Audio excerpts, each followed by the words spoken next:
Pablo, contame y contanos a los que nos están viendo y no te conocen, cómo fue un poco tu formación y qué estás haciendo actualmente, digamos, más o menos. Bueno, yo en 2012 empecé la carrera de historia en la Universidad de Morón. En su momento, a mí me gusta la historia desde los 10 años, pero nunca me había animado a la docencia y era como un tema medio complicado. Y de hecho yo hasta casi que estudio sociología o alguna otra carrera y dije, no, no, vamos por la historia, vamos por la historia. Ese día, en su momento, agarré y me acuerdo que fui a la universidad, me fui a anotar y no estaba sociología y le digo, bueno, no hay programa de historia. Y nada, descubrí que era mi carrera. Empecé en 2012, me recibí en 2015.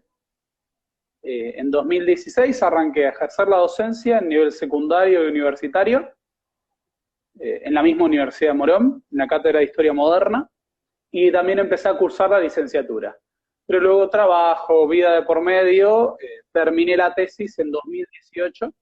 Mi tesis fue sobre los empresarios militares y el negocio de la guerra en la edad moderna, el fenómeno de los ejércitos privados y la guerra como un mecanismo de ascenso social.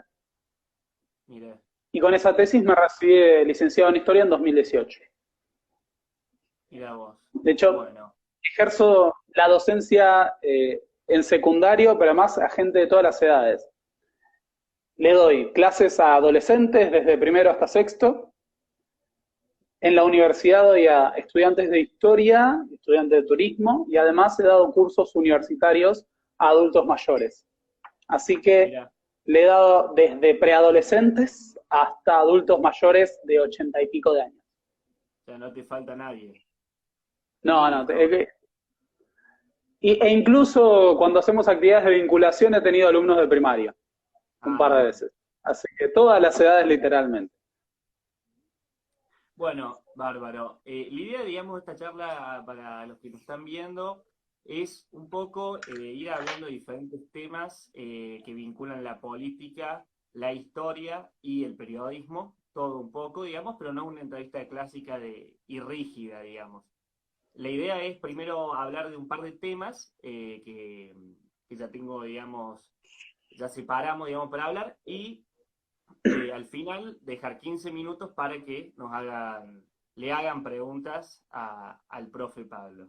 Así que, bueno, yo lo que te quería preguntar, que a mí me da mucha curiosidad, es, hay un tema de la gente que tiene una ideología muy marcada, puede ser liberal, socialista, peronista, de que eh, una vez que tienen un, digamos, un gobierno que los, digamos, se autodefine como peronista, liberal o socialista, eh, si le va bien, es peronista, o si le va bien, sí es liberal. Pero si le va mal y termina en una crisis o en una dictadura, no era liberalismo, no era peronismo, no era socialismo. ¿Cómo es eso cómo lo ves vos? Me encanta, muy bien. Acá hay dos cuestiones que me parecen fundamentales. Esto lo planteo siempre. Uno es separar lo que es la ideología, como el conjunto de elementos con los que uno simpatiza y reivindica, pero lo que es la realidad. La realidad política, la realidad histórica. Si uno constituye una ideología en función de un par de premisas innegociables, ¿no? Que tratan de encuadrar la realidad en un molde, luego la realidad lo va a superar porque la realidad es compleja. Esto pasa mucho también con los análisis sobre la historia. Hay más de un historiador, se quiere, de tendencia trotskista, que plantea, por ejemplo, por dar un ejemplo, que el gobierno de Stalin no fue un gobierno socialista y que representó la restauración del capitalismo en la Unión Soviética. Claro. Producto en gran parte de no poder diferenciar lo que son las banderas ideológicas de lo que es el análisis histórico. Bueno, esto se ve mucho hoy en día con aquellos que sostienen que tal o cual gobierno, eh, digamos, hasta hace nada, parte de un consenso en afirmar que son liberales o neoliberales, en función de sus resultados, que han devenido en grandes crisis económicas, vemos como los autopercibidos libertarios los señalan como gobiernos incluso socialistas o estatistas. Sí. Esto tiene que ver, y creo yo, con fundamentalmente los fanatismos, pero además la ingenuidad política. Esto se pasa mucho entre los jóvenes. Por fuera de los extremistas ideológicos, ocurre mucho entre los jóvenes. Creo que tiene que ver con que uno, cuando es joven, en todas las ideologías, desde la extrema izquierda hasta la extrema derecha, uno vive la política con una gran intensidad. Sí. Es esa fuerza adolescente, esa fuerza vital que necesita extremos, que necesita soluciones que son universales. Luego la realidad golpea, porque la realidad es mucho más compleja. Entonces, en ese contexto, lo que termina ocurriendo es que uno de repente intenta que la realidad se pliegue a las propias ideas que se constituyeron como un molde duro, rígido, y eso no va a ocurrir. Claro. Esto pasa mucho cuando, por ejemplo, yo pienso en la ideologización de medidas políticas. En su momento yo recuerdo que muchos plantearon esta idea de el cepo instituido en su momento por el kirchnerismo, como una medida de carácter populista. Bien. De hecho, hay una ideología, una ideologización en considerarlo cepo y no control de cambios, que sería el término apropiado muchas veces. Sí. Y eventualmente nos encontramos con un gobierno, en su momento como el de Mauricio Macri, que había asumido con un discurso liberal republicano, tuvo que tomar la medida del cepo, porque la realidad le impuso esa medida. Tal cual, sí. Sí.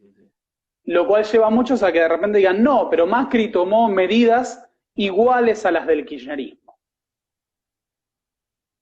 Claro. Macri lo que tuvo que hacer es enfrentar el desafío de gobernar en el mundo real. Y ahí está el punto. Creo que tiene que ver... Sí. Sí. No, termina, sí. Creo que tiene que ver con que es mucho más fácil asimilar discursos que ofrecen soluciones universales que aceptar la complejidad de la realidad. Y lo mismo ocurre muchas veces con los peronistas que señalan, por ejemplo, está tomando medidas radicales. Pero cuando pedís que definen, respecto a Alberto Fernández, pero cuando les pedís que definan qué son medidas radicales, ellos te dicen, no, hay que hacer lo que dicen las 20 verdades. Y las 20 verdades son bastante ambiguas, si uno lo piensa. Si algo caracterizó el pensamiento de Perón es el pragmatismo y la ambigüedad, en función de 3 o 4 ideas fuerza. Tal cual. ¿Vos creés que esto de no fue un gobierno liberal, no fue un gobierno peronista, lo hacen con el fin de no hacer una autocrítica? De no, digamos, decir, la verdad, que le erraron mal, esto, digamos, qué sé yo, la verdad algo así, ¿no crees que fue algo así? Sí, yo creo que tiene que ver con que si uno defiende banderas universales, que no tienen fisuras, que no tienen ningún punto flojo, porque se venden como las soluciones absolutas, después uno no puede asimilar el fracaso. La posibilidad de que haya tenido, digamos, dificultades luego en la realidad. Ahí el compañero Seven dice, Macri no tiene nada que ver con el liberalismo. Pero acá hay un tema, que es que en el momento en que Macri hace su campaña, la mayor parte de los representantes del liberalismo estaban en torno a Macri, incluso el mismo Esper, o figuras como Melconian. Tal cual, la autopercepción de los liberales y el conjunto, digamos, apoyó originalmente a Mauricio Macri. claro, y discursivamente representaba esa, discursiva, ideológicamente, y se quede por tradición histórica, representaba a esos sectores.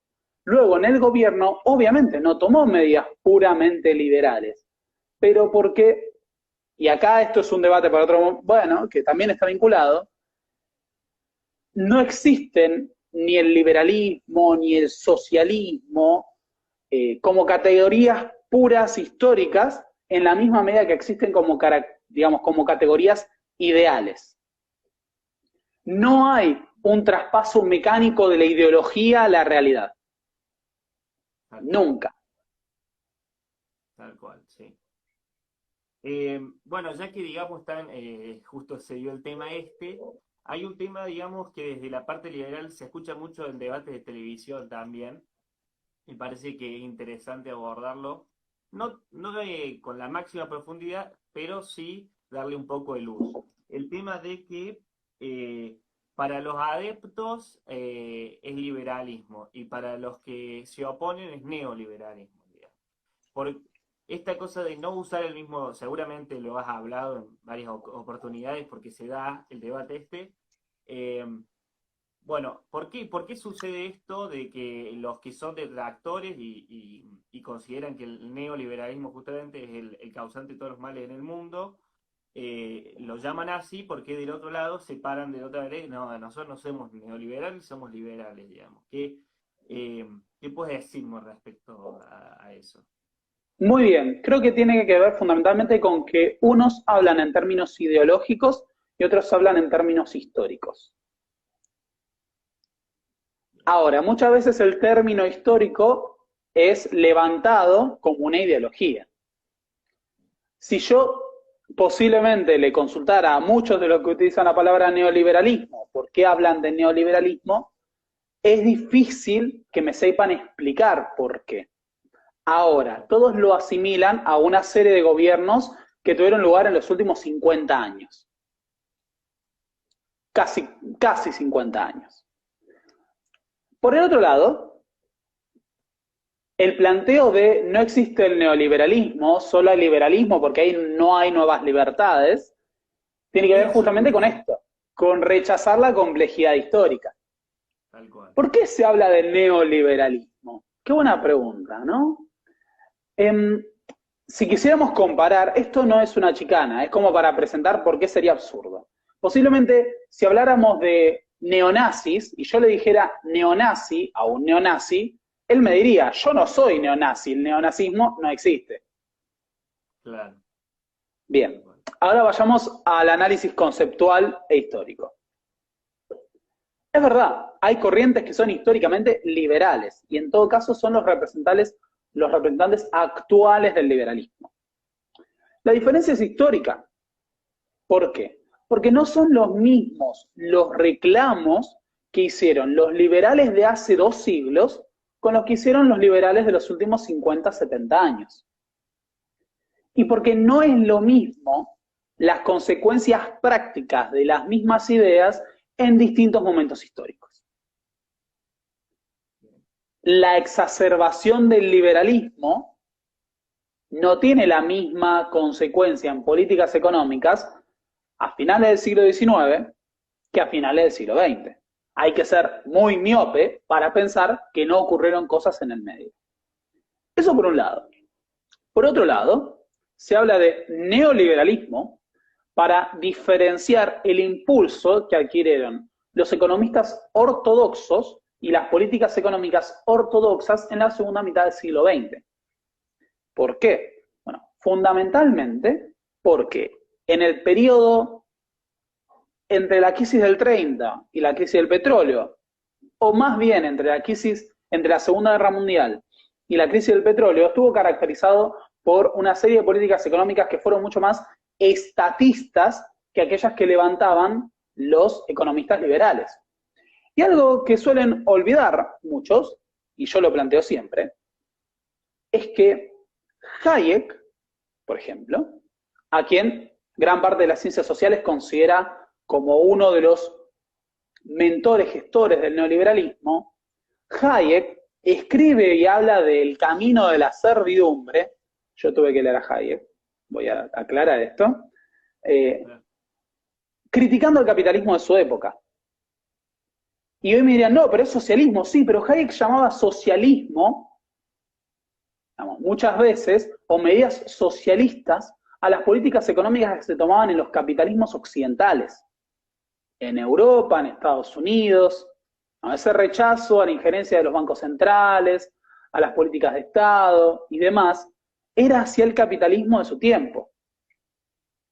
Claro. Lo mismo va a hacer Milton Friedman. O sea, el caballito de batalla era la lucha contra el socialismo, contra el comunismo, pero lo que estaba en debate era cambiar el rumbo de las políticas económicas de los países capitalistas. Y eso es lo que cambió. Y eso es importante distinguir. Porque en nombre de la lucha contra el socialismo se modificaron las estructuras institucionales y los armados políticos de los capitalismos del hemisferio occidental, del mismo Estados Unidos, por ejemplo. De una. Las políticas, una última cosita, las políticas económicas de Ronald Reagan, en su momento, fueron vistas como algo disruptivo en comparación a lo que se venía gestando. Por eso lo llamaron las Reaganomics. Acá lo que dice Seventhal, justamente es la famosa escuela austríaca. Pero la escuela austríaca, bueno, Hayek, Leopold von Mises y demás, eran un grupo de economistas dentro de lo que era el pensamiento económico generalizado. Solo que dentro de su interpretación del liberalismo, bueno, la teoría subjetiva del valor y todo lo demás, eran un grupo radicalizado. Tal cual. Si yo tomara la definición de capitalismo que hace Mises, no voy a encontrar que el capitalismo de hace 70 años se correspondía mecánicamente con lo que Mises escribía en la teoría. Tal cual. Yo creo que hay una similitud con los liberales libertarios de hoy, de la rama de Milley y Giacomini, en el sentido de cómo utilizan la palabra socialismo, porque ellos le dicen socialista a todo lo que no sea, digamos, liberal, básicamente, o sea, no hay grises entre medio. Entonces, en ese sentido, digamos, que hay por lo menos lo que puedo ver y entender, es que hay como una similitud con esos pensadores que decían al mismo tiempo, hablaban de las economías occidentales que no eran socialistas, pero tenían acciones más estatistas como socialistas, digamos. Bueno, tiene que ver con que es un discurso, digamos, sobreideologizado, que fue un caballito de batalla. Yo compararía mucho a Milley con Milton Friedman. Viste que él no se reivindica tan partidario de Friedman porque se reivindica mucho más, si se quiere, austríaco. Pero Milton Friedman era el hombre carismático que iba a hablar de economía de la televisión. Si uno observa cómo era el discurso de Milton Friedman, vamos a encontrar que hay montones de programas de televisión en donde Friedman discute con economistas que defendían las políticas económicas de los países capitalistas de su tiempo, y Friedman los acusa de ser socialistas. Entonces, o es camino al socialismo, el hecho de que el Estado intervenga. Y lo que se omite es que el capitalismo, incluso norteamericano, tuvo un fuerte Estado interventor. Lo mismo con los capitalismos de Inglaterra, de Francia, de Alemania Occidental. Tiene que ver fundamentalmente con que la lucha de ellos es fundamentalmente ideológica y es mucho más fácil, digamos, presentar a un enemigo que es una sola cara, que es todo lo que está mal, el socialismo, el comunismo, y meter todo en la misma bolsa para atribuirles a todas las mismas características, que decir, bueno, es más gris. Claro, tal cual, sí. Porque bueno, ahí dejan la puerta media abierta para que, digamos, les puedan debatir algo, digamos. Exactamente. Es una buena forma, a ver, las dicotomías son buenas formas de simplificar el análisis de la realidad, pero además de presentar a la propia idea como una idea superadora y a la otra como una digamos, una fuerza que es necesario eliminar. Exacto, exacto. Esto Es un la poco, clásica digamos, dicotomía, si el otro día lo sí. hablábamos con Nahuel de charla de filosofía en un curso que damos, Mm, es la dicotomía civilización y barbarie convertida luego en liberalismo, socialismo, en república, populismo. Convertir al otro en el arquetipo de todo lo que está mal para que la necesidad sea eliminarlo para hacer lo bueno, lo tal cual, progresista. tal cual. Te iba a preguntar, cambiando un poco de tema con esto, sé que hiciste un video sobre esto que te iba a preguntar, además sos docente, pues te interpela directamente. Los dichos de Soledad Acuña, la ministra de Educación porteña. Eh, bueno, algunas de las cosas fueron, los docentes hacen militancia, son de izquierda, vienen de extractos bajos con poco capital cultural. Ese fue mi favorito.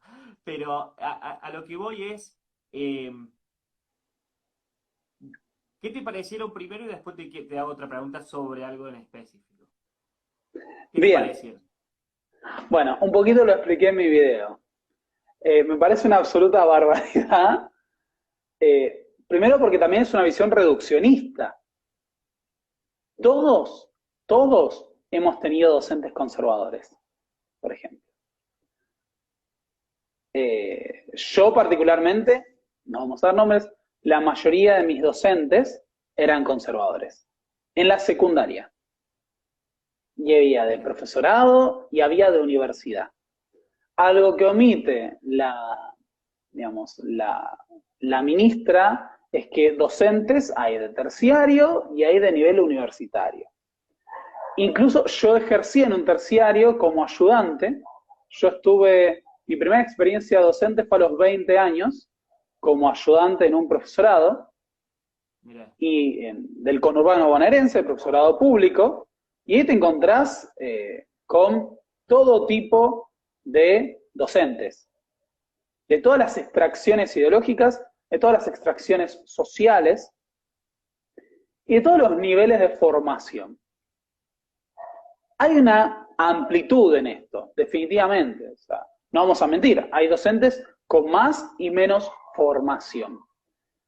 Pero acá hay algo que planteó la ministra que es, los docentes, como vienen de una extracción social baja, hacen la docencia porque han fracasado en otras carreras, porque es una salida laboral para ellos, porque como tiene extracción baja quieren hacer militancia, o sea, hay una relación directa entre soy de baja extracción social, voy a la escuela a hacer política y no a educar, tengo poco para ofrecer culturalmente, claro. cómo voy a formar gente con poco capital cultural, pero además me dedico a la docencia porque no sirvo para otras cosas.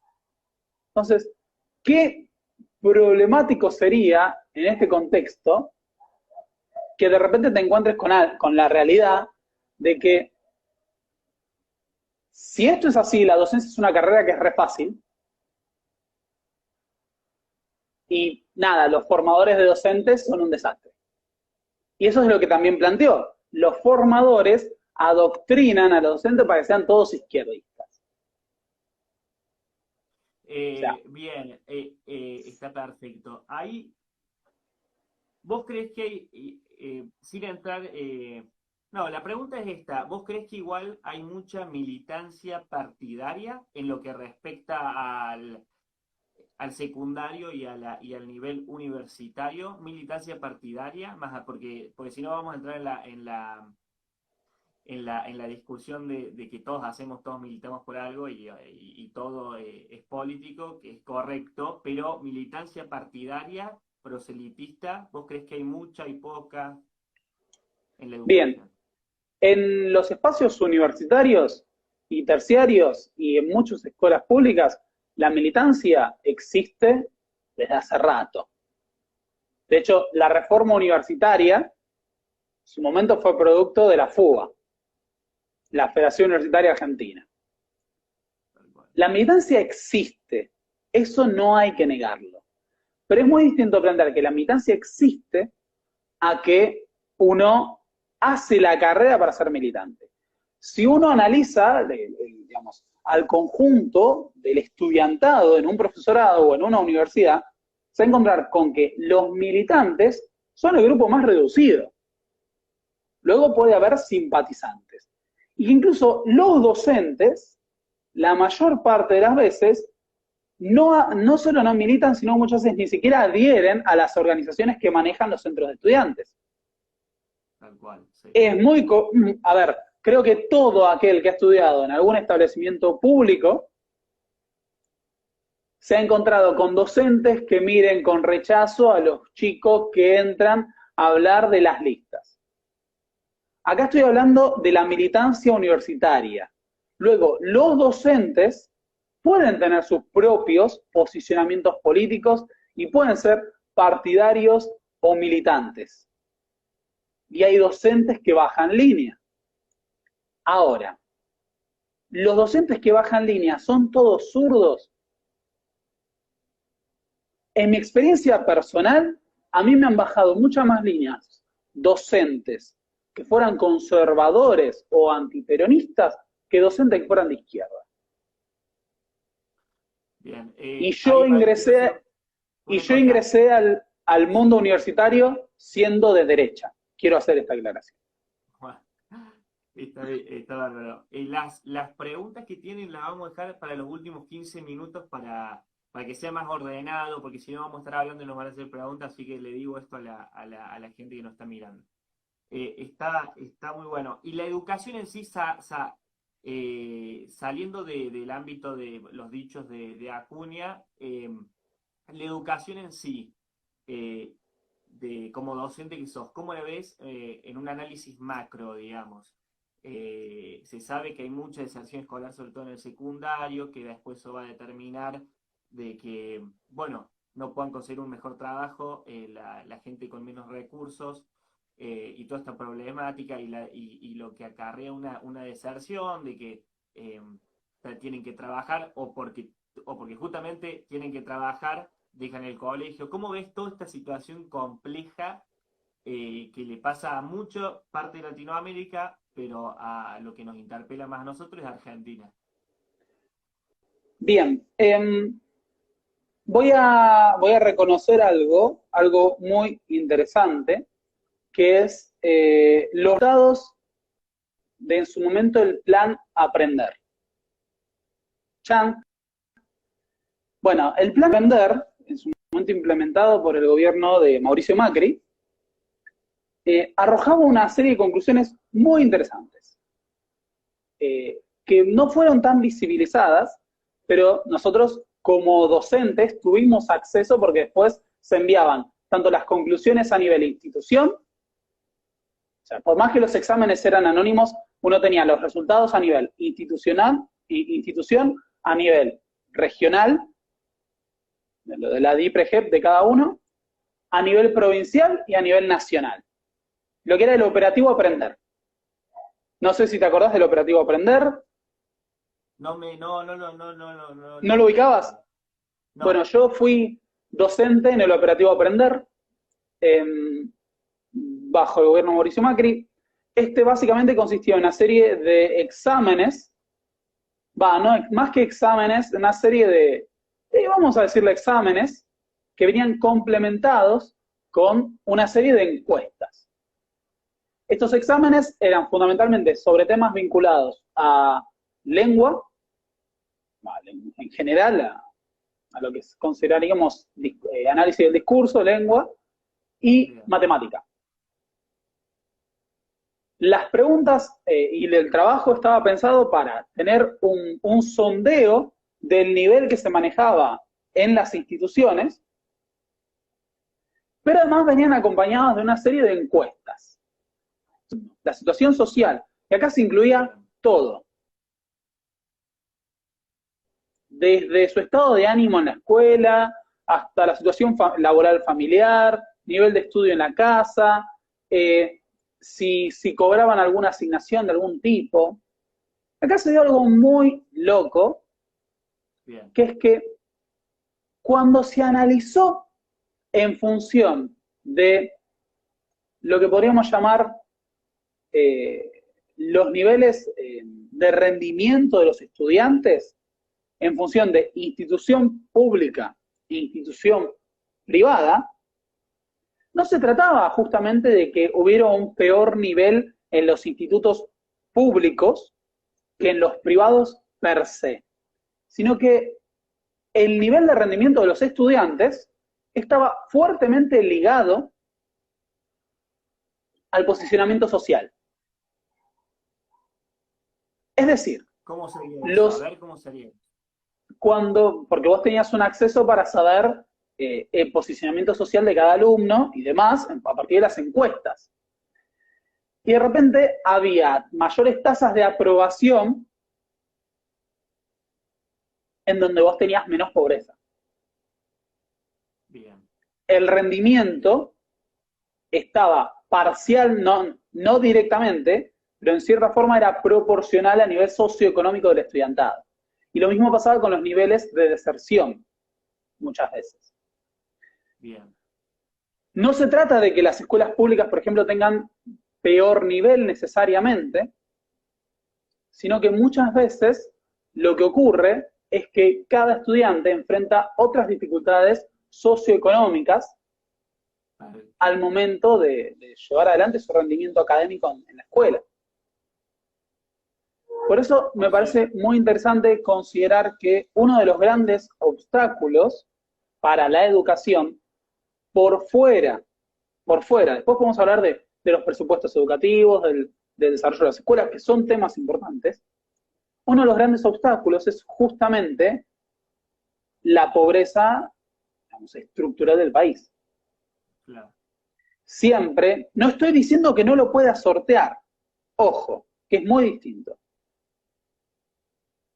No se trata de que los pobres no puedan sortear las dificultades del sistema educativo, sino que obviamente que se ofrecen más dificultades en tanto vos tenés una posición de vulnerabilidad social, que si no la tenés. Tal cual. Tal cual. Está bárbaro. Sí, sí, sí, se entendió de 10. ¿Querías agregar algo más, perdón, de esto? Bueno, yo creo que, digamos, si una idea maravillosa había tenido Sarmiento, Sí. estoy controversial.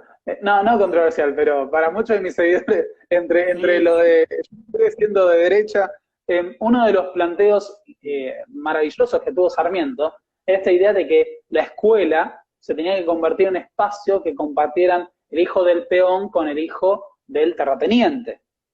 Tal cual. Yo creo que uno de nuestros grandes problemas, y que tiene que ver con lo que en su momento fue el neoliberalismo, acá los 90 y el menemismo, pero también un poquito la dictadura y Alfonsín fueron previos, pero sobre todo en los 90 hubo un proceso de vaciamiento de la educación pública que se convirtió en uno de los grandes, una de las grandes problemáticas en torno a la desigualdad, que es la desigualdad en el acceso a la educación.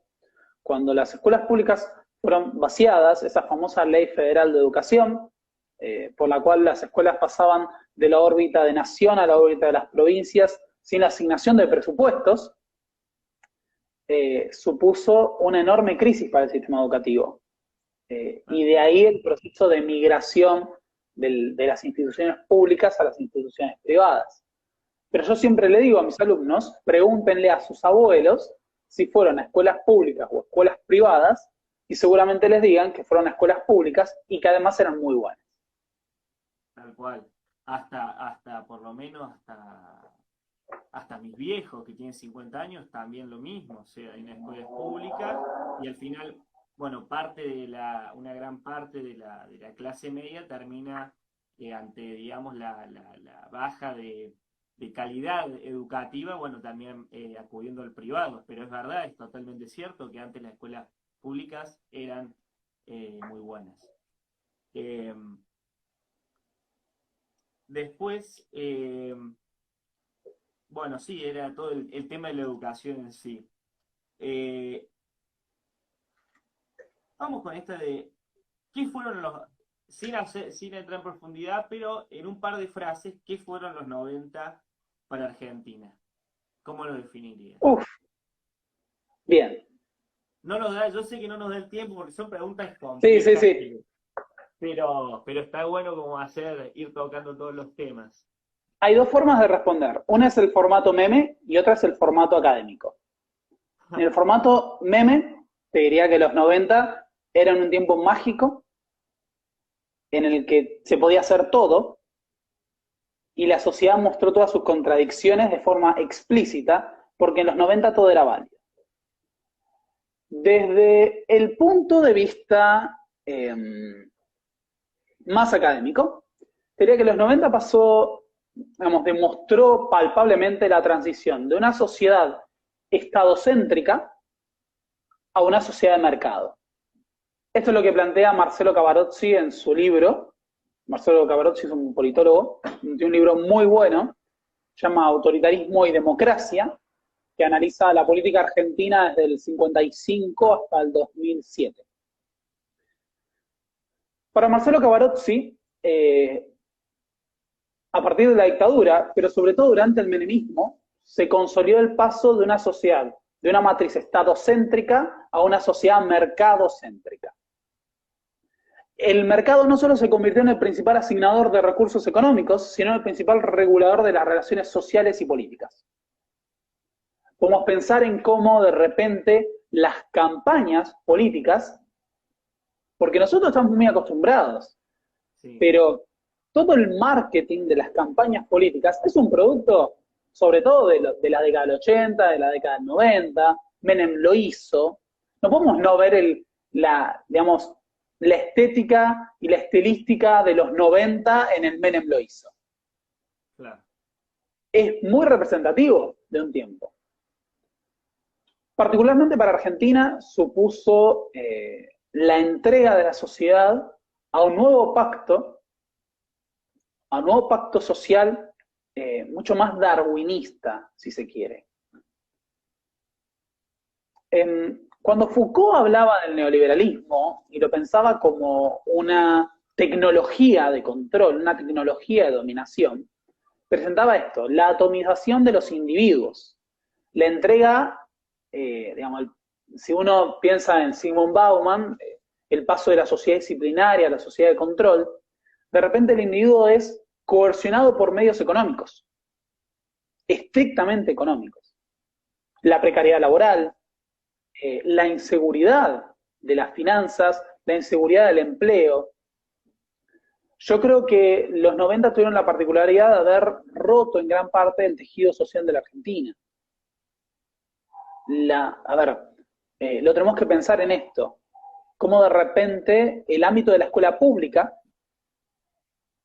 que cohesionaba el tejido social, fue destruido para dar paso a las instituciones privadas, muchas veces pensadas bajo la lógica empresarial. Cómo, a medida que distintas personas perdían sus hogares y las villas miserias se volvían a expandir, esto igual, digamos, en la dictadura hubo un proceso de destrucción de villas miserias, pero que terminó, digamos, traduciéndose en una recolocación. Claro. Pero en los 90 se puede ver muy palpablemente esto, villas miserias que conviven con nuevos barrios privados. Tal cual. Yo creo que la experiencia del menemismo, al mismo tiempo que dio estabilidad monetaria, tal cual, en su momento, con el fin de la hiperinflación, tuvo la particularidad de haber dislocado el tejido social de la Argentina.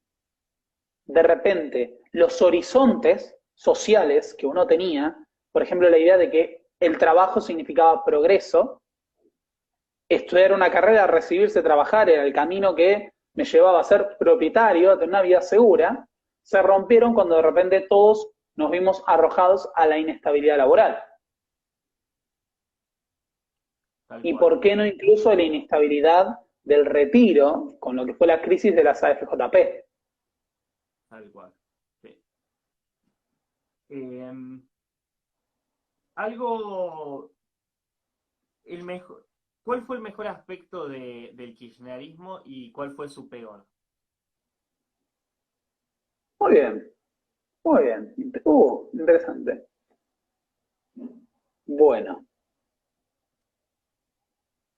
qué difícil. Bien. Para mí, Sí, la revalorización de la política, en un doble sentido. Por un lado, yo creo, no creo que se haya consolidado definitivamente, pero el kirchnerismo representó el intento de revertir el proceso de la sociedad de mercado hacia una sociedad nuevamente estadocéntrica, claro. y esto fue asociado de una revalorización de lo que es la militancia política y la idea de que la lucha política partidaria y no partidaria era una herramienta para la consecución de objetivos. Y en realidad yo quería asociar esto, obviamente, a la política de derechos humanos.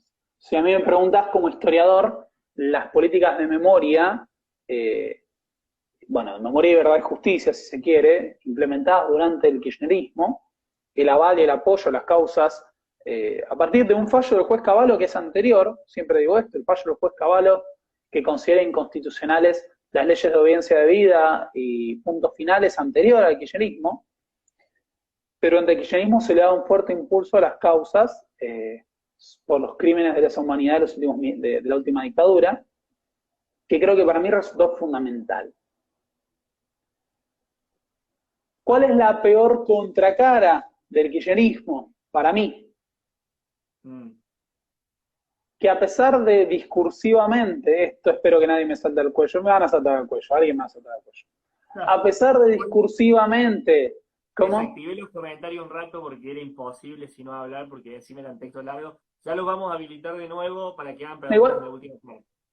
yo puedo seguir igual con los comentarios, no tengo problema. Por mí No, habilitarlos, no a mí tengo me problema. estaba molestando por eso. No lo que Ah, decían, ok. sino que constantemente subían. Ok. A pesar de la retórica nacional popular, política nacionalista, disruptiva, chocante, el kirchnerismo no logró revertir procesos económicos que ya se habían iniciado y que mantuvieron continuidad. Bien. Uno es la orientación neoextractivista de la economía argentina, con la soja, recursos energéticos y recursos minerales, y el proceso de transnacionalización de la economía. Digamos, el peso de los capitales privados extranjeros antes del kirchnerismo, dentro del conjunto de la renta nacional, del PBI nacional, es menor que después del kirchnerismo. Y eso es algo que mucha gente, entre comillas, por izquierda y por derecha, se niega a ver. Claro. Aquellos que acusan al kirchnerismo de ser socialista no se van a parar a analizar que, digamos, se continuó un proceso de transnacionalización de la economía. De la misma forma, aquellos que quieren levantar la retórica nacional popular al extremo, cierran los ojos al ver que, bueno, hubo un avance que continuó por parte de los capitales extranjeros en el dominio de no solo el capital especulativo, sino también los sectores productivos y extractivistas. Tal cual, sí.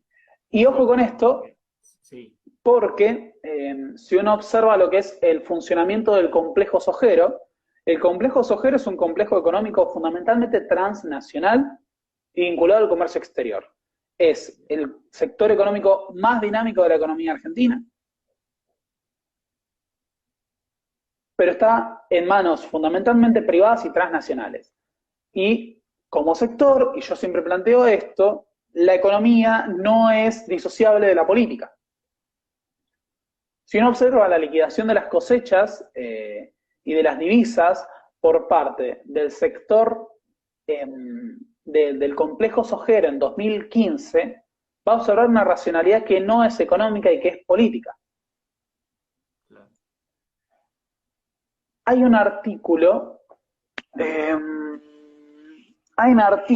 sobre este tema que es muy interesante. Pablo, ¿cómo sería no una racionalidad económica? Eso es lo que te quiero plantear. En función de, en su momento, presionar políticamente a un gobierno, este es un artículo de Miguel Rivera Quiñones, la economía política del kirchnerismo y el complejo sojero, cambios y continuidades. Bueno, en función en su momento de presionar políticamente a un gobierno con el cual en su momento el complejo sojero tuvo un conflicto tremendo, que fue el conflicto del campo. 2008, sí. Un proceso por el cual no se liquidó la cosecha como una forma de limitar el marco de acción de un gobierno apretado por la restricción externa. Y si uno fuera a los números, podría observar que, eso es lo que les quiero buscar, lo tendría que buscar en otro momento, encima me tendría que poner los anteojos, y eso es muy poco práctico y no me gusta.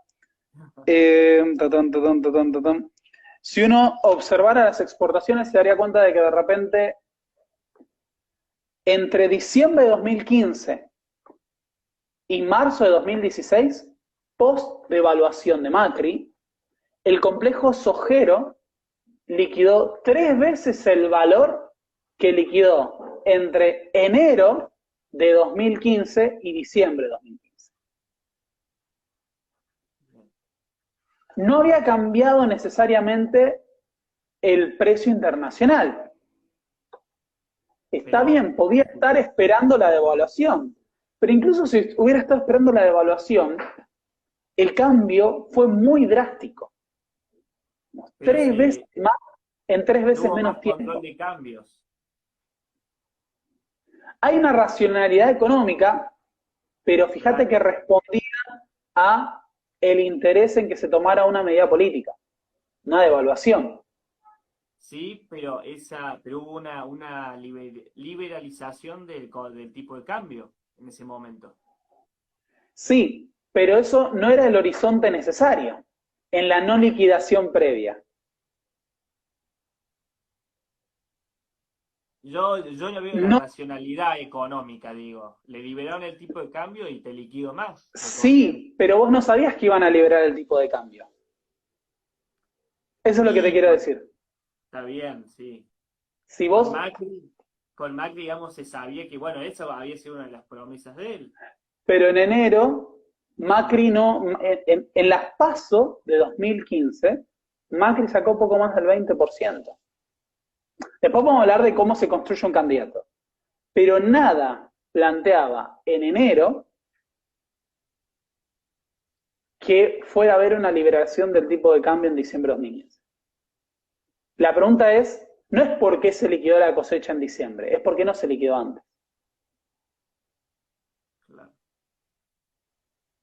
Está bien, es un punto interesante. Igual, también es cierto que también hay una relación interesante entre sectores económicos y la política. Porque si uno observa el financiamiento de las campañas presidenciales, en el caso de Estados Unidos, en la última se vio enormemente, porque ellos tienen una ley que permite que, digamos, cualquiera pueda aportar. Es muy interesante ver cómo élites económicas financian campañas o lobbies. Pero por fuera de eso, a lo que yo quería llegar, y que me parece uno de los grandes temas, es que el hecho de que un sector reducido tenga tal control sobre el funcionamiento del comercio exterior de un país, y en función de sus intereses, es un gran desafío para la democracia. Porque si de repente un sector económico, en función, si quiere, de una racionalidad económica, pero también política, decide no liquidar divisas, es un condicionamiento para cualquier gobierno, que de hecho es el problema que enfrentó Macri después. Claro. Cuando Lilita Carrió decía, nosotros hicimos todo por el campo, ¿por qué no liquidan la cosecha? Liquiden la cosecha de una vez, decía Carrió. Sí. Es interesante a tomar en cuenta el punto ese. Eso, digamos, lo malo del kirchnerismo que decís. No en sí eso, sino el tema de la transnacionalización de la renta, del capital, de todo, digamos. Yendo a otro tema, así rápido, así podemos después responder un par de preguntas. ¿Cómo ves al fenómeno de la grieta? ¿La consideras mala o es algo de la esencia, es algo, sí, de la esencia de la vida política argentina? Eh, esas dos, ¿cómo ves el fenómeno de la grieta y si la consideras que es mala o es algo que es de la propia esencia de la vida política? Bien, no creo, a ver, no creo que la grieta, entendida como el grado de polarización política que estamos enfrentando en este coso, sea una necesariedad de la política, pero sí creo que es muy útil para la política. Por más que ha habido momentos de polarización, estamos en uno de los mayores momentos de polarización política de nuestra historia, si no en el mayor. Si uno analizara el comportamiento partidario, digamos, el desempeño partidario en las elecciones de los últimos 70 años, la elección de 2019 fue por mucho la más polarizada. Sí, sí, sí. Por mucho. Los dos candidatos mayores sacaron el 87% de los votos. 89. Sí, una locura. Eh, Eh, sí, sí, más, sí, no, está bien lo que estás diciendo, está bien. Sí, esto no es algo común, en lo más mínimo. No es algo común. Yo creo que estamos asistiendo a un proceso de mayor polarización que no solo no se va a detener, sino que va a aumentar, porque el mundo está girando en esa dirección. mira, También la elección de Estados Unidos fue de las más polarizadas.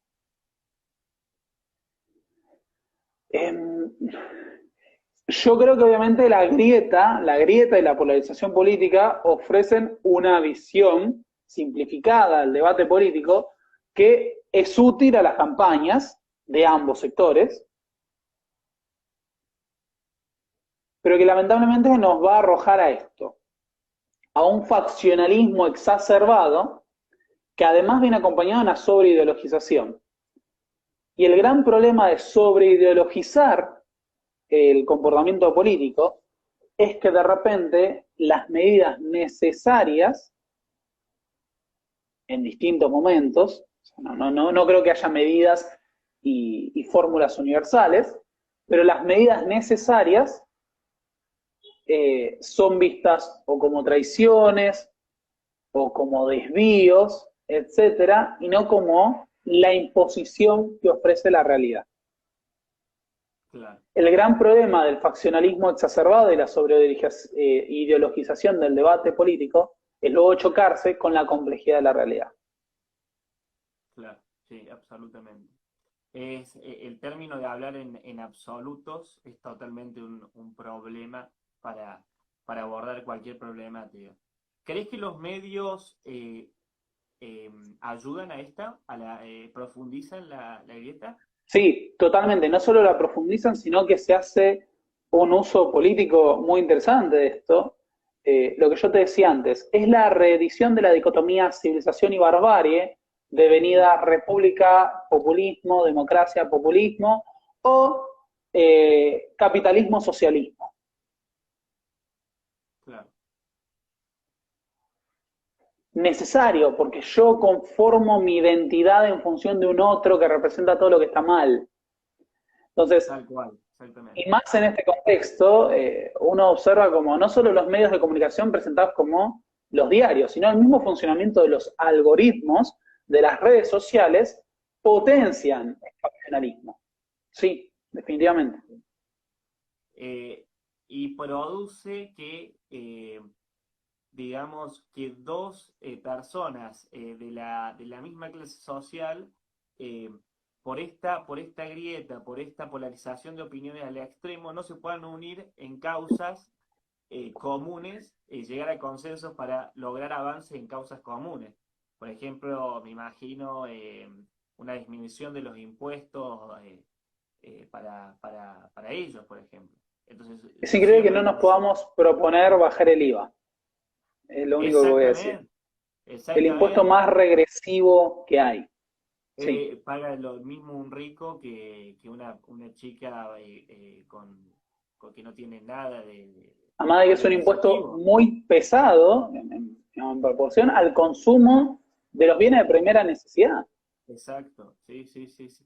Entonces, bueno, lo que yo planteo, digamos, y es, digamos, un poco el paradigma por el cual nos manejamos en el punto medio todo el equipo, es justamente esto, tratar de lograr consensos para causas comunes con gente que piensa diferente en muchas cosas, pero que hay que unirse en determinadas, porque si no el sistema, el status quo de Argentina, ni siquiera yéndote al mundo, de Argentina, te vas comiendo y te terminás peleando por cosas que no son tan importantes, algunas sí, pero por otras que no son importantes, y que no podemos llegar al final a decir, vamos a hacer determinadas cosas para aliviarnos y para solucionar problemas realmente graves, digamos. O sea, a ver, el narcotráfico es un problema que a todos, sobre todo las clases más bajas, son los que más lo sufren, pero después cuando alguien, para comprar droga, por ejemplo, termina matando a otra persona, le empieza, son problemáticas, flagelos que también afectando a toda la población, digamos. Bueno, eso y también esta cuestión de ser incapaz de observar las continuidades, porque hay problemas de fondo, como hablábamos, por ejemplo, esto del extractivismo, la transnacionalización de la economía, el tema del narcotráfico, el tema de la inseguridad. La inseguridad es un problema que está tan sobreideologizado que al momento de tomar medidas para combatir ese problema, recaemos en esto, en pensar, por ejemplo, si un gobierno está yendo en contra de lo que planteó, o yo quiero más mano dura, o esto es un gobierno represor, etcétera, en vez de buscar que claramente un problema complejo necesita un abordaje complejo. Hagamos dos más, que es la de las provincias. ¿Qué hacemos con las provincias más pobres de Argentina? Que realmente se sufre una miseria ahí, como Formosa, como Tucumán, como Santiago del Estero, Chaco. ¿Qué hacemos con esas provincias que bueno, han sido gobernadas en gran parte por el peronismo, pero no han logrado dar resultados, digamos? Bien, acá hay dos o tres cuestiones que me parecen fundamentales. Una es que en los últimos 40 años las desigualdades regionales se acentuaron. Hay todo un debate en torno a las coparticipaciones. Yo creo que las coparticipaciones son una parte de la solución, pero no son toda la solución.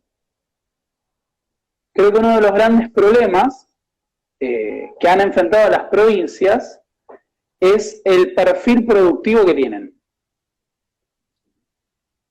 Se observa mucho, por ejemplo, con el tema de la minería. La minería y actividades similares lo que producen es, por ejemplo, un alto costo ambiental. Son inversiones muchas veces que son inversiones de capital directo, que muchas veces, vamos, nada, se llevan la ganancia afuera, porque nada, son capitales extranjeros, y se crean algunos empleos muy bien pagos, pero que no terminan de extenderse al conjunto de la sociedad. Claro. Sí. La minería ofrece empleos muy bien pagos, pero no son muchos, muchas veces. Y eso es un gran problema. Después está ese debate supuestamente de la ineficiencia de provincias que gastan más de lo que recaudan y que se compensa con las coparticipaciones. Sí, eso lo podemos considerar, pero también hay una deuda histórica con esas provincias que es una miseria que ha sido estructural muchas veces. Y que también muchos de los recursos primarios, a partir de los cuales se sostuvo el resto de la economía, han salido de esas provincias. Por ejemplo, el impacto de la deforestación fue necesario en su momento, se plantea, para lo que fue la construcción material de la Argentina granero del mundo.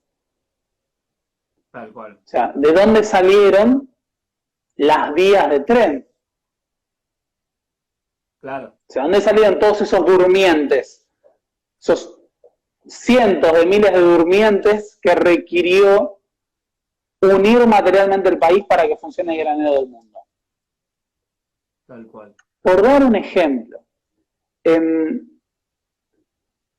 también es cierto que las provincias a veces ven replicadas las formas de, digamos, la política, no se les reduce al clientelismo, sino la política caudillesca en su peor acepción, en sus formas más explícitas. Bien, sí. No sé cuál es la solución. Sí, o sea, no, yo te puedo decir qué es lo que yo creo, o sea, cuál es el horizonte, pero no sé cuál es el proceso que nos llevaría a ello. Yo creo que tiene que ver, por un lado, con cambiar la centralidad administrativa que tiene el AMBA. Claro. Creo que eso me parece fundamental. No te estoy diciendo trasladar la capital porque hoy día es imposible, pero hay que buscar la forma de desconcentrar, descomprimir el peso administrativo, porque eso es una parte del problema, pero además hay que tratar de desarrollar otro perfil de las economías productivas.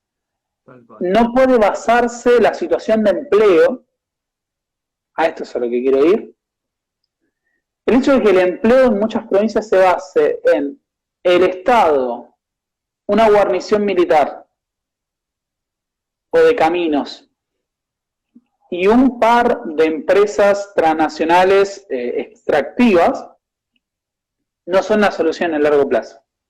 No, absolutamente. Por eso en algún momento el desarrollo de las actividades productivas regionales en base a un mercado interno creo que es una buena alternativa. El tema es cuándo despegan. El punto es lograr que despeguen para que dejen de ser. No estoy diciendo yo soy partidario de subsidiar a las industrias hasta que sean competitivas. El punto es lograr que en algún momento sean competitivas. Tal cual, absolutamente, sí, absolutamente. Ahora la reflexión que hago es, ¿por qué cambiaría en el sistema los que se benefician del sistema? Porque sabemos que muchos de estos gobernantes, bueno, muchos de ellos son millonarios realmente, no multimillonarios, pero son millonarios, tienen muchísimas propiedades, y les sirve este sistema porque ellos cambiarían las provincias, la estructura productiva de las provincias, si este sistema les retribuye a ellos, digamos. Bueno, ahí creo que lo que voy a decir va a sonar muy poco federal. Creo que hay que encontrar la forma de que haya un incentivo fiscal a la producción, de alguna forma.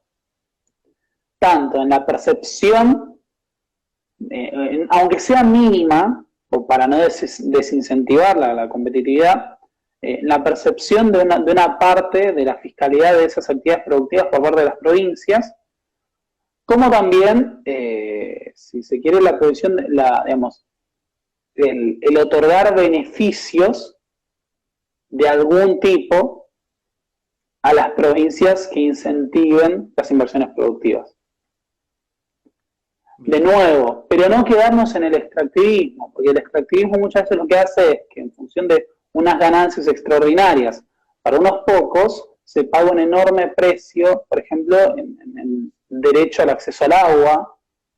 En su momento, bueno, todos sabemos lo que pasó en el Famatina y en otras regiones con este tema. Localidades enteras, en los 90 pasó mucho, peleando justamente porque corría en riesgo la provisión de agua de toda la localidad, en función de una actividad económica de la cual muy pocos se iban a beneficiar.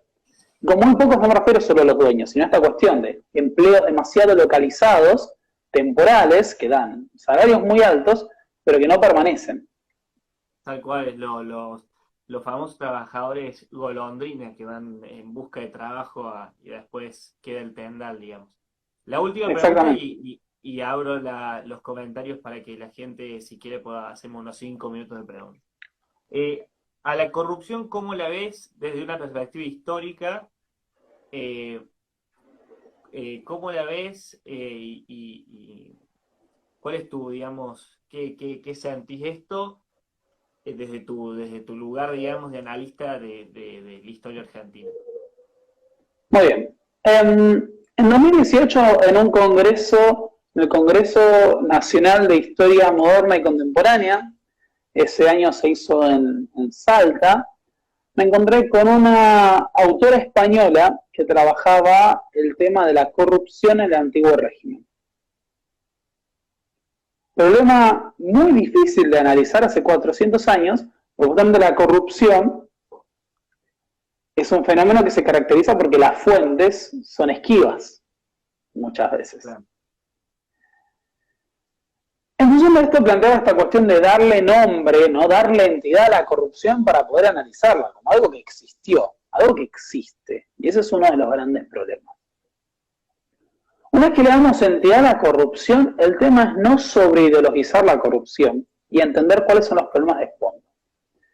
Uno de ellos es que nosotros tendemos a ver la corrupción como un problema que compete únicamente a políticos, siendo incapaces de entender que gran parte del problema de la corrupción tiene que ver con las licitaciones y los sobornos, o las ventas a precio vil de activos del Estado.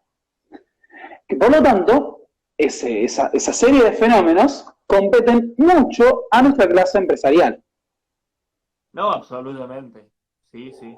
Hay dos cuestiones fundamentales. Una es que hay incentivos a la corrupción desde la misma clase política. Es decir, para con la clase política, el sistema ofrece montones de posibilidades dentro de la corrupción. Ese, yo creo que por un lado es un tema moral y por otro lado es un problema estructural y que requiere que seamos realistas políticamente, que es un problema endémico que atañe a todos los partidos, incluso el funcionamiento del sistema. El sistema se presta para esto. Tal cual. Desde el financiamiento de las campañas, hasta cómo funciona la obra pública, hasta la relación élite económica, clase política. Hay mucha gente que cree que los hombres más ricos del país son los políticos, y eso no es así ni en Argentina, ni en ningún lugar del mundo. En ningún lugar del mundo. No, absolutamente. Ninguno de los grandes millonarios argentinos de la revista Forbes, busquen la revista Forbes, busquen los más ricos del país, ninguno es político. Bueno, Macri es uno, pero bueno, tema aparte. Tema aparte. Por otro lado, la corrupción también nos habla del poder extrainstitucional de ciertos sectores. Sí. El hecho de que a través del poder económico se pueda torcer el poder político, que debería ser producto de la soberanía del pueblo, Tal cual. es un gran dilema que no solemos trabajar. Es muy poco democrática una sociedad en la cual el poder económico y fáctico es el suficiente para pasar por encima de la voluntad de las mayorías. Creo que el gran desafío de la corrupción y de discutir la corrupción de verdad, Sí. es discutir cuáles son los mecanismos que tenemos como ciudadanía para controlar no solo a nuestra política, sino a nuestra clase empresarial. Porque son los dos partícipes de ese proceso. Muchas veces lo reducimos a la élite política. Tal cual. Yo lo defino como las dos caras de la misma moneda, porque en fin, lo que es el aporte a campaña electoral, después queda como un favor que se tiene que pagar, y ahí puede entrar una licitación, y en fin. Sí, yo soy optimista, yo creo que se puede revertir, pero o sea, al discutirla de verdad, como vos lo decís muy bien, cae mucha gente, y ahí la pregunta es, ¿qué tan fondo querés ir?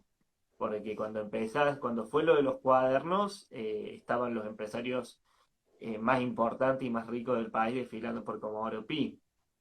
Entonces, ahí es todo un tema, digamos. Para mí ahí la sociedad, es como lo que yo digo, crear consensos para temas comunes que nos afectan a todos.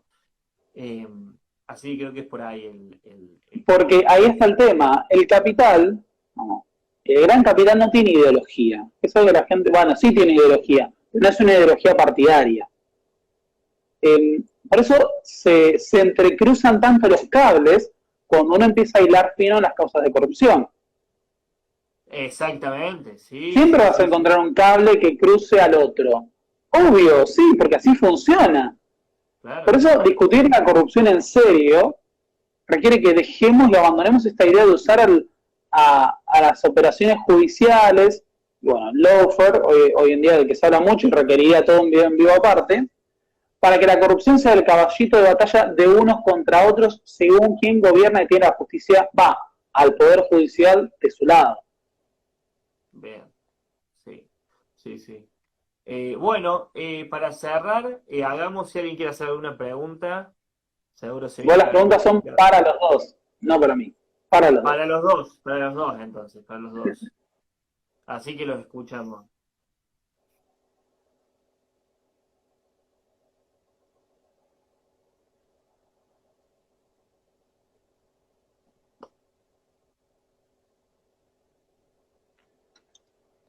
Vengo unos días de trabajo, David, tremendos.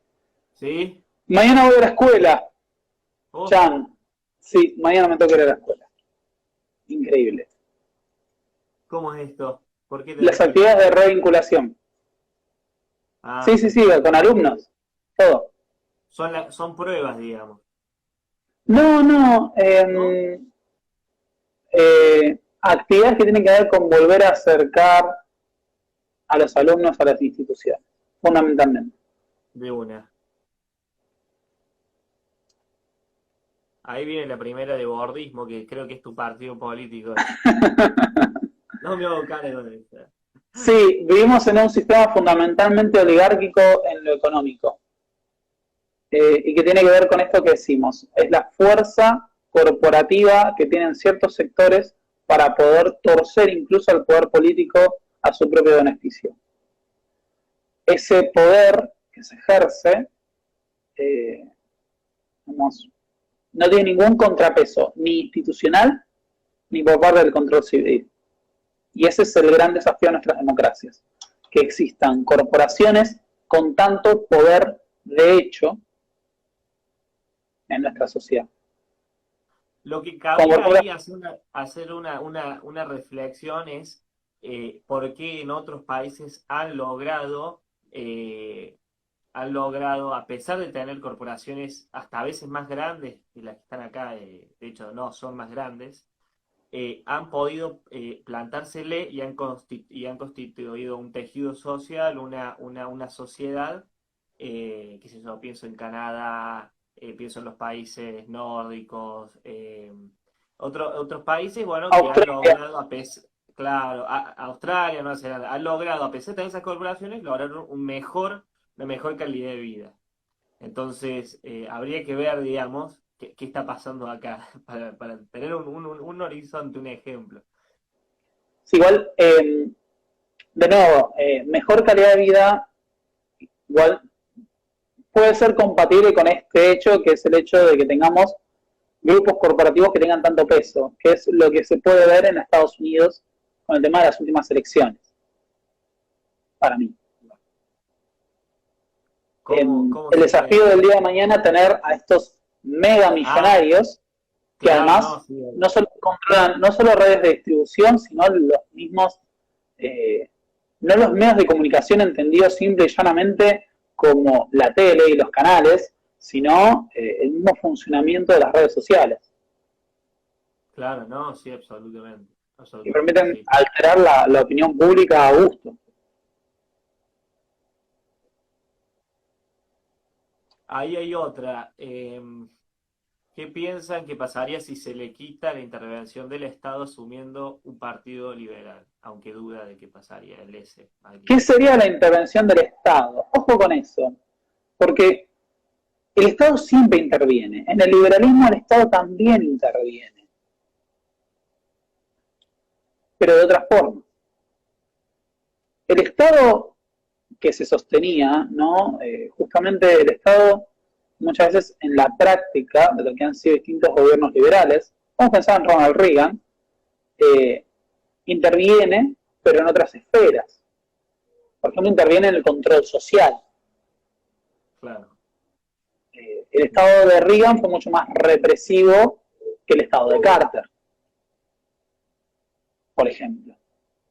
No es que cambie la intervención del Estado, y este es el gran problema con ideología y práctica política. Hablamos de que el Estado deje de intervenir, pero nos estamos refiriendo a que el Estado no tome políticas de subsidios o digamos, de control de cambios. No planteamos que el Estado abandone, por ejemplo, la esfera de lo represivo. Nadie plantea eso. Claro, sí. Que deje de intervenir en lo económico. Y es medio complejo pensar en ese universo. Si el Estado abandonara absolutamente la economía y se destinara pura y exclusivamente a garantizar la seguridad jurídica personal,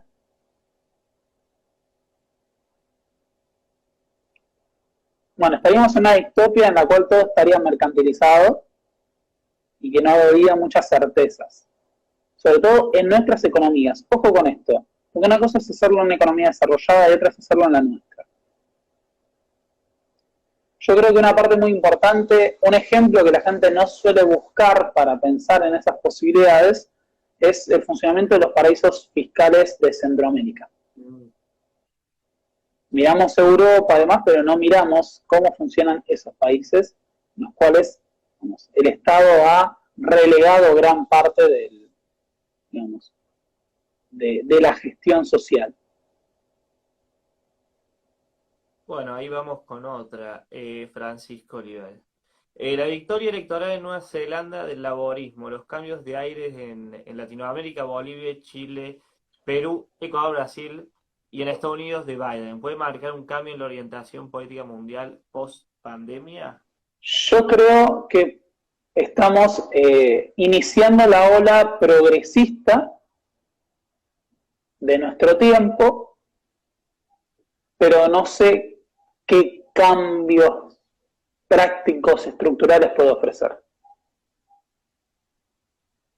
Mi parte es complicado realmente saber si va a haber un cambio. No, para mí lo que se va a definir mucho es el tema de cuál va a ser la política exterior respecto de Biden hacia China. El juego de alianzas regionales es lo que hay que ver, y eso, cuál va a ser el posicionamiento de Biden frente a China, va a ser fundamental para nosotros. Así es. Bueno, si hay tiempo para una más, la última. Igual los mensajes siempre llegan a destiempo, así que seguramente ya alguien escribió y ahora va a llegar. O no, tal vez no. El vivo va a estar subido, así que me habían preguntado, así que lo va a estar, ya está guardado. Va la última. Uy, clavaron 12.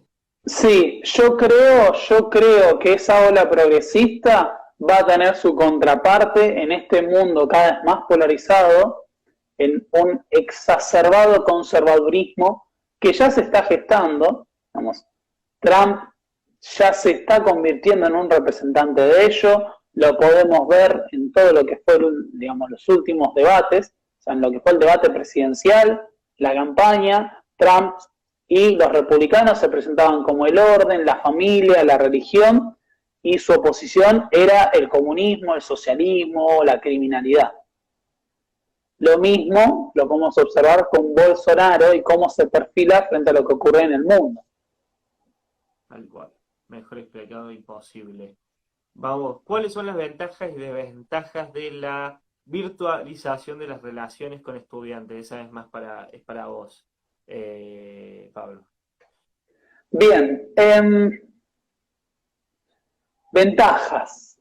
Yo creo que las ventajas tienen que ver con que de repente se anulan problemáticas que tienen que ver con el entorno, que tienen que ver con el control del aula, de la situación en el aula, eh, de repente romper la barrera de la distancia, pero dificultades le veo un montón. Una es la deshumanización digamos, del estudiante, en tanto no hay un contacto de carne y hueso. Hoy en día la mayor parte de los estudiantes secundarios asisten a clases con las cámaras apagadas. De hecho, no sabe si están presentes o no, muchas veces. Digamos, es muy poco, se dan muy pocos cursos el que mayoritariamente tengan la cámara prendida, que estén atentos. También ofrece otras dificultades para la evaluación. Es muy común encontrarse los trabajos copiados y demás, pero también al mismo tiempo, la virtualidad nos ha obligado a terminar de dar un paso que tiene que ver con la implementación de nuevas tecnologías y nuevos formatos para transmitir. Yo utilizo mucho presentación, imagen, video para acompañar mis clases virtuales.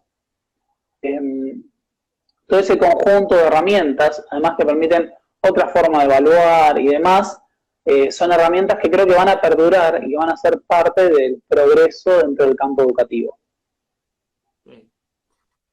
Y la última que ya había aparecido y la que yo ya lo estaba pensando para responderla, que subsidiar a las empresas nos garantizaría un crecimiento. No necesariamente, Empresas porque, que puedan ser rentables, competitivas y que además generen empleo. claro, igual no necesariamente que subsidiándolas van a aumentar el crecimiento, porque lo que ocurría, por ejemplo, en los 90 y con Alfonsín, es que se le daban, y con la dictadura antes, los famosos subsidios a la promoción industrial, y lo que hacían con esa plata, las empresas, era reemplazar su inversión en vez de producir más, ¿entendés? Porque acá bueno, yo soy uno de los que considera que Argentina necesita mucho más control de las cuentas públicas porque ocurre esto, ¿entendés? Entonces, todo depende en qué se utilice el dinero ese. No podría estar más de acuerdo. Y acá lo que dice Francisco, ojalá sea una nueva UNASUR. Esperemos que sí. Bueno, David, nada, me Sí, espera una larga jornada de trabajo mañana. bien, Así que te iba a decir que si te parece, vamos ir cortando aquí. cerramos acá. Pablo, Eh, muchísimas gracias, ¿eh?